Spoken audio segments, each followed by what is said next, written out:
आज से लगभग 540 मिलियन साल पहले एक अजीब घटना ने धरती के इतिहास में जीवन को सबसे तेज रफ्तार दी।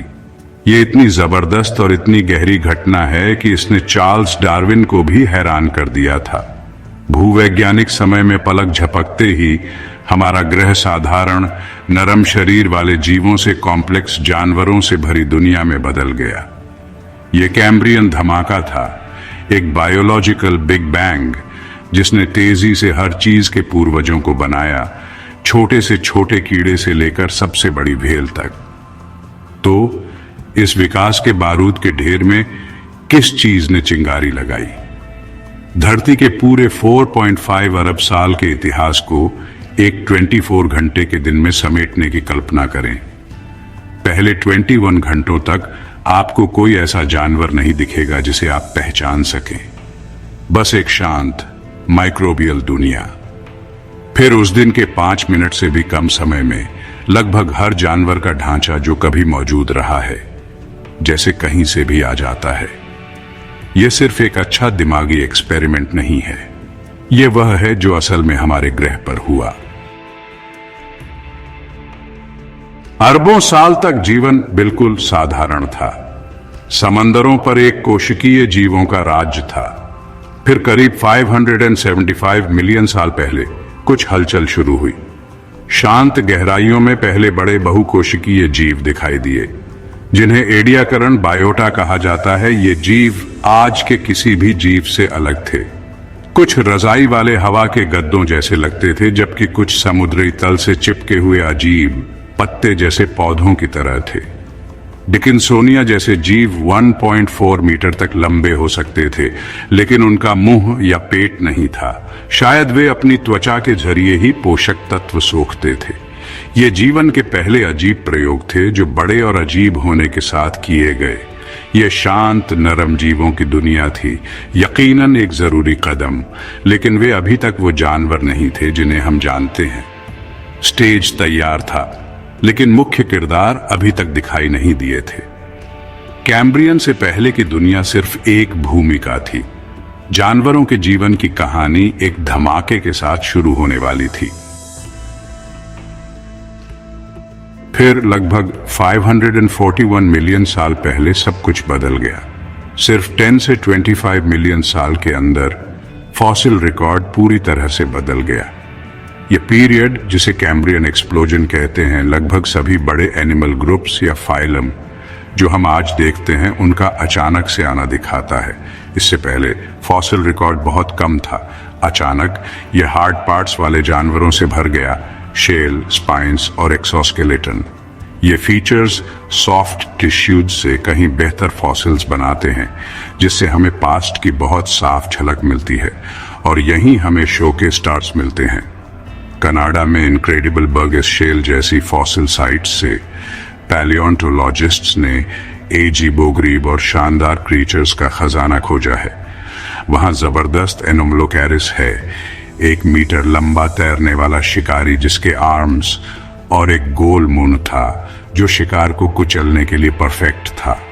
हमें पहले ट्राइलोबाइट्स मिलते हैं, वो आर्मर्ड आर्थ्रोपॉड्स जो लाखों सालों तक समुद्र के बॉटम पर रेंगते रहे।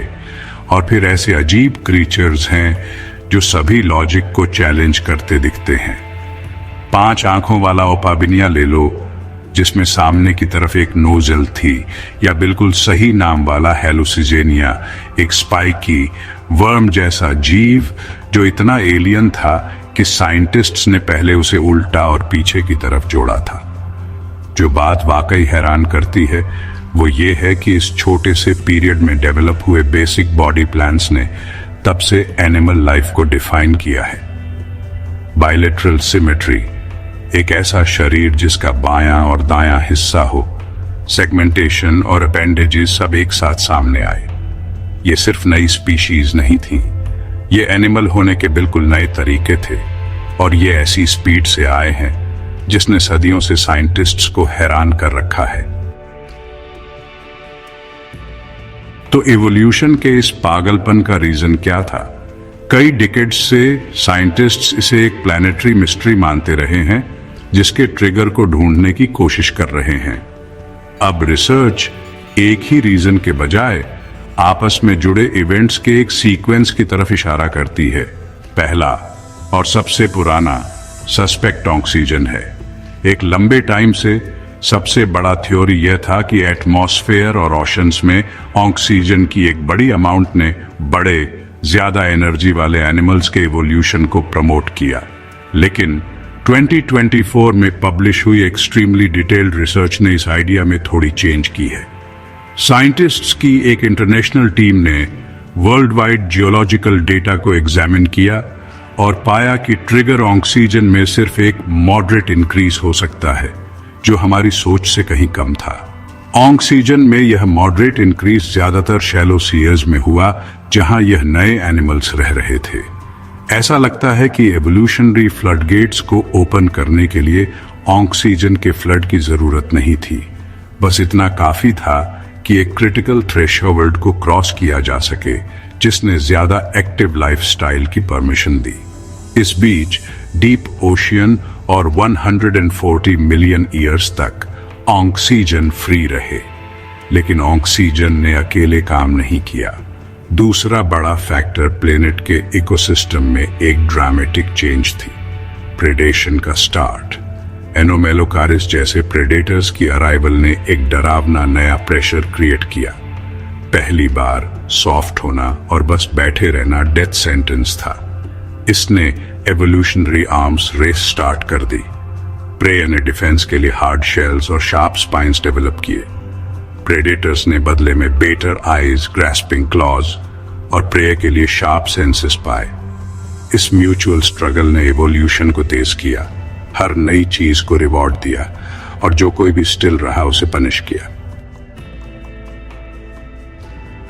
तीसरा सस्पेक्ट जानवरों के अंदर गहराई में छिपा है, एक जेनेटिक रेवोल्यूशन। जानवरों के शरीर को बनाने के लिए बेसिक टूल किट, वो जीन्स जो सिमेट्री और अपेंडेज प्लेसमेंट को कंट्रोल करते हैं, जैसे कि फेमस हॉक्स जीन्स, पहले से ही शुरुआती एंसेस्टर्स में मौजूद थे। लेकिन कैम्ब्रियन के दौरान इस जेनेटिक टूलकिट को एक एक्सप्लोसिव नए तरीके से यूज किया गया। जीन डुप्लीकेशन ने जरूरी जीन्स की एक्स्ट्रा कॉपीज बनाई, जिससे वे जरूरी चीजों को तोड़े बिना नई फंक्शंस को मॉडिफाई और ट्राई कर सके। ये वाइल्ड जेनेटिक एक्सपेरिमेंट्स का टाइम था, जहां डेवलपमेंटल जीन्स में छोटे चेंज भी फाइनल एनिमल में बड़े मॉर्फोलॉजिकल ट्रांसफॉर्मेशन ला सकते थे। इस पहेली का लास्ट पीस जियोलॉजिकल हो सकता है। अर्ली कैम्ब्रियन के दौरान सी लेवल ऊपर उठा, जिससे बहुत बड़े नए उथले समुद्री हैबिटेट बने। हैबिटेबल सी फ्लोर के इस एक्सपेंशन ने बहुत सारी नई इकोलॉजिकल नीशेस खोली, जिससे लाइफ को फैलने और डाइवर्सिफाई होने के लिए फिजिकल स्पेस मिला। कैम्ब्रियन एक्सप्लोजन कोई एक घटना नहीं थी, बल्कि एनवायरमेंटल, बायोलॉजिकल और जेनेटिक फैक्टर्स का एक परफेक्ट तूफान था। थोड़ी ज्यादा ऑक्सीजन ने फ्यूल दिया, शिकारियों के बढ़ने से ट्रिगर मिला, और एक लचीली जेनेटिक टूलकिट ने रिसोर्सेज दिए। इन फोर्सेस ने मिलकर आग जलाई, एक चेन रिएक्शन जहां हर इनोवेशन ने अगले को जन्म दिया। ये याद रखना जरूरी है कि एक्सप्लोजन तुरंत नहीं हुआ था। इससे पहले एडियाकरण के नरम शरीर वाले जीवों में लाखों साल का शांत इवोल्यूशन था, जिनमें से कुछ कैम्ब्रियन में भी जिंदा रहे। रिसर्च से पता चलता है कि यह ट्रांजिशन अचानक बदलाव के बजाय एक धीरे धीरे बदलाव था। एडियाकरण ने मोबिलिटी और सेक्सुअल रिप्रोडक्शन जैसी चीजों की शुरुआत की, जिन पर कैम्ब्रियन के एनिमल्स ने बाद में तरक्की की। वो पायनियर थे जिन्होंने आने वाले बायोलॉजिकल रेवोल्यूशन के लिए स्टेज तैयार किया। यह नई दुनिया बिल्कुल अलग जगह थी। एडियाकरण एरा का शांत, इनएक्टिव सी फ्लोर एक एक्टिव और खतरनाक अरीना में बदल गया। एनिमल्स सेडिमेंट में दब गए, पानी में तैरते रहे और एक दूसरे का एक्टिवली शिकार करते रहे, जिससे सबसे पहले कॉम्प्लेक्स मरीन इकोसिस्टम बने। एवोल्यूशनरी रूल्स की बुक को सिर्फ फिर से नहीं लिखा गया, उसे फेंक दिया गया और उसकी जगह एक नई, कहीं ज्यादा कॉम्प्लेक्स बुक तैयार की गई। कैम्ब्रियन एक्सप्लोजन लाइफ की कहानी के सबसे इंपॉर्टेंट चैप्टर्स में से एक है, और नई डिस्कवरीज लगातार ये बदल रही हैं कि हम क्या जानते हैं। अब हमें पता है कि अजीब टैकोशेप्ड आर्थ्रोपोड ओडेरिया अपने पैरों को फिशिंग नेट की तरह यूज करता था ताकि उल्टा तैरते हुए शिकार पकड़ सके। और एडियाकरन क्रीचर्स के लास्ट मील्स के एनालिसिस ने यह कंफर्म किया है कि कुछ, जैसे कि किम्बरेला, का मुंह और इंटेस्टाइन थी और वो सी फ्लोर से एल्गी स्क्रैप करते थे, जबकि दूसरे बस अपनी बॉडी के थ्रू फूड एब्जॉर्ब करते थे। अगर आपको डीप टाइम की ये जर्नीज उतनी ही इंटरेस्टिंग लगती हैं जितनी हमें लगती हैं, तो श्योर करें कि आप सब्सक्राइब करें और इस नोटिफिकेशन बेल को हिट करें ताकि आप हमारी अगली डीप डाइव को मिस न करें, जो हमारे प्लैनेट के पास्ट के मिस्ट्रीज में है। इस 10 मिलियन साल के एक्सप्लोजन की लिगेसी हमारे चारों ओर और यहां तक कि हमारे अंदर भी है। कैम्ब्रियन ओशंस की आग में बनी फंडामेंटल बॉडी स्ट्रक्चर्स, जैसे पाइकिया नाम के क्रिएचर की कॉर्डेट बॉडी प्लान, जो हमारे अपने दूर के रिलेटिव्स में से एक है, ने fishes, amphibians, reptiles, dinosaurs, birds और फाइनली हमें जन्म दिया। हालांकि कैम्ब्रियन की बहुत सी एजीबोग्रीब क्रिएशंस एवोल्यूशनरीली डेड एंड थीं, लेकिन बचे हुए एनिमल्स ने पूरे प्लैनेट को पॉपुलेट किया। दुनिया इस जियोलॉजिकल मोमेंट में रीमेक हुई। यह एक प्लैनेटरी स्केल सिंगुलैरिटी थी, एक ऐसा पॉइंट ऑफ नो रिटर्न जिसने आज की एनिमल लाइफ को डिफाइन करने वाली कॉम्प्लेक्सिटी और डाइवर्सिटी को अनलीश किया।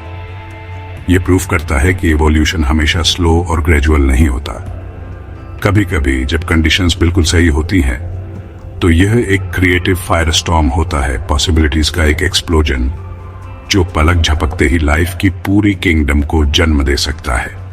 जिस दुनिया को हम जानते हैं वह इसी आग में पैदा हुई।